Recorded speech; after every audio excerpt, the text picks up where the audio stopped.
বরিশাল নগরীর ফরেস্টার বাড়ি নামক রোডে ডাক বিভাগের মেইল প্রসেসিং সেন্টারে বোমা সদৃশ্য একটি বস্তু দেখতে পাওয়ায় সেখানে আতঙ্ক ছড়িয়ে পড়ে। বুধবার সকালের দিকে মেইল প্রসেসিং সেন্টারের পরিচ্ছন্নতা কর্মী ঘাস কাটতে গিয়ে এটি দেখতে পান। মেট্রোপলিটন পুলিশ সেনাবাহিনীর বরাত দিয়ে জানিয়েছে এটি শক্তিশালী নিষ্ক্রিয় বোমা হতে পারে। এ ঘটনার পর দুপুর থেকে আশেপাশের স্থাপনার মানুষ সরিয়ে জায়গাটি ঘিরে রেখেছে সেনা সদস্যরা। ডাক বিভাগের মেইল প্রসেসিং সেন্টারের পরিচ্ছন্নতা কর্মী হেলাল জানান, সকাল 9টার দিকে তিনি ঘাস কাটতে গিয়ে বস্তুটি দেখতে পান।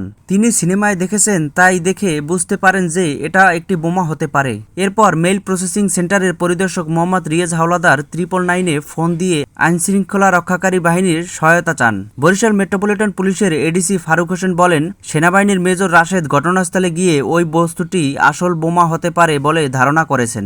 এটি ধ্বংস করতে সেনাবাহিনীর বোম ডিসপোজাল ইউনিট আসে। এদিকে সেনাবাহিনীর বরিশাল মহানগরের দায়িত্বপ্রাপ্ত মেজর রাশেদ বেলা 1:45-টায় ঘটনাস্থলে গিয়ে আশপাশ ঘিরে রাখার নির্দেশ দিয়েছেন। বর্তমানে ওই এলাকা ঘিরে রেখেছেন সদস্যরা। বোমাটি উদ্ধার করে দেখা যায় এটি মেয়াদ উত্তীর্ণ নিষ্ক্রিয় বোমা। যদি এটি সক্রিয় বিস্ফোরিত হতো জনসাধারণের ব্যাপক ক্ষতি সাধন হতো বলে ধারণা করেছেন সেনাবাহিনী।